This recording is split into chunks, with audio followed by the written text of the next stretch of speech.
Hello Bangladesh.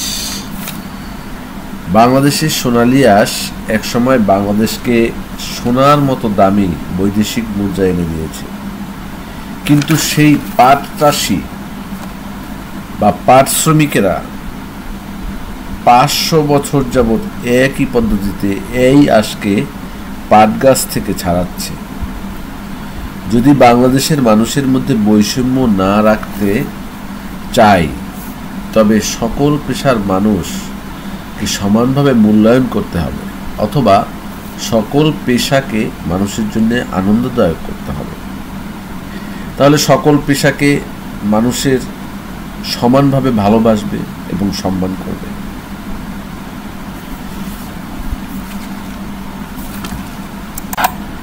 তবে এমন যদি হতো, মাঠ পরিষ্কার করবে যন্ত্রপাতি মানে মেশিনারিজ, মাঠে বীজ বুনবে যন্ত্রপাতি মানে মেশিনারিজ, মাঠের নিড়ানি করবে যন্ত্রপাতি মানে মেশিনারিজ, মাঠের পাট কাটবে যন্ত্র, আবার 15 দিন পানিতে ডুবিয়ে রাখার কাজটিও করবে যন্ত্র, কেমিক্যাল যদি ব্যবহার করা লাগে করবে।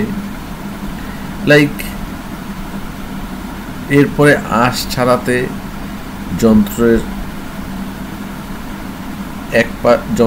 আঁশ ছাড়াবেও যন্ত্র, যেমন যন্ত্রের এক পাশ থেকে বের হবে সোনালী আঁশ, অন্য পাশ থেকে পাটকাঠি বেরোয় যাবে, যেই পাটকাঠিগুলো পরবর্তীতে আমরা পার্টেক্স জাতীয় পণ্য তৈরির মেশিনে বা ফ্যাক্টরিতে ইনপুট হিসেবে ব্যবহার করতে পারি। ঠিক এই যে একটা স্ট্রাকচার ভাবলাম বা এই যে একটা স্ট্রাকচার কথা বললাম, এই জিনিসটা হলে কি হবে?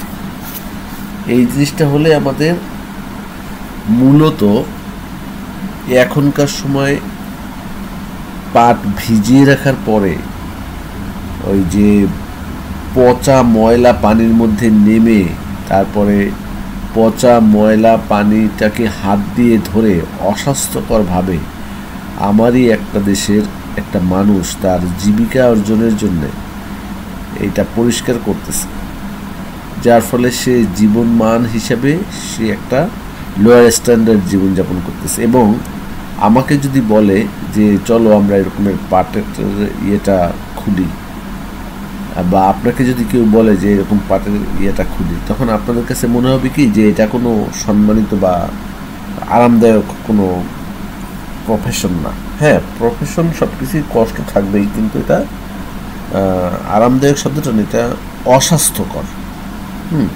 তো অস্বাস্থ্যকর হলে কি হবে, যে আপনার ওই পেশার প্রতি আপনার আগ্রহটা কম থাকবে, এবং ওই আগ্রহটা কম থাকার ফলে ওই শিল্পটা টুডে আর টুমোরো একদিন না একদিন আমাদের হাত থেকে হারিয়ে যাবে, যেটা অলরেডি হারিয়ে গিয়েছিল, এখন আবার কামব্যাক করছে। বাট কামব্যাক করলেও সেটা একইভাবে কামব্যাক করছে, এখনও সেই ম্যানুয়াল পদ্ধতিতেই আঁশ ছাড়ানো, ম্যানুয়াল পদ্ধতিতেই সব কিছু হচ্ছে। তো আমার এই ভিডিওটার উদ্দেশ্য বা কোনো কিছু এখন পর্যন্ত কিছু বলি নেই, এখন একটু বলি আপনাদেরকে যে আমরা এই যে এত কিছু ভাবছি যে আমরা একটা ধনী রাষ্ট্র হব, আমরা একটা হায়ার স্ট্যান্ডার্ড লাইফ লিড করব, আমরা একটা উন্নত লাইফ লিড করব, আমরা সবার জন্য সাম্যনী আর বৈষম্য ছাড়া। হ্যাঁ, তো এইগুলো করার জন্যে আমাকে কি যেই প্রান্তিক লেভেলে যেই ওয়ার্কারটা মাঠে কাজ করছে তার কর্মপদ্ধতিটাকে কি আমরা আরও হাইজেনিক এবং আরামদায়কই বলবো শব্দটা, এবং সম্মানজনকভাবে পরিচালনা করতে পারে সেই ব্যবস্থা কি করবো না? হ্যাঁ, অবশ্যই করব। এখন এই সব কিছু বলার শেষ কথা হলো, বাংলাদেশ যেখানে বুয়েট আছে, চুয়েট আছে, কুয়েট আছে, রুয়েট আছে, আর তাছাড়াও বিভিন্ন গবেষণা প্রতিষ্ঠান আছে, এবং এখন everything is possible because YouTube is here. এখানে নলেজ ইজ ওপেন। সো আমাদের ইঞ্জিনিয়ারদের প্রতি আমার একটা উদাত্ত আহ্বান থাকবে, আপনারা শুরু করেন, ছোট থেকে শুরু করেন, তারপরে আরও সংগঠিত হন, সেটাকে আরও বড় লেভেলে প্ল্যান করেন। যদি হ্যাঁ এখানে বড় যে প্রবলেম হবে সেটা হলো আমাদের আর্থিক সহায়তা। একটা প্রজেক্ট পাইলট লেভেলে করতে গেলেও তো আমাদের অনেক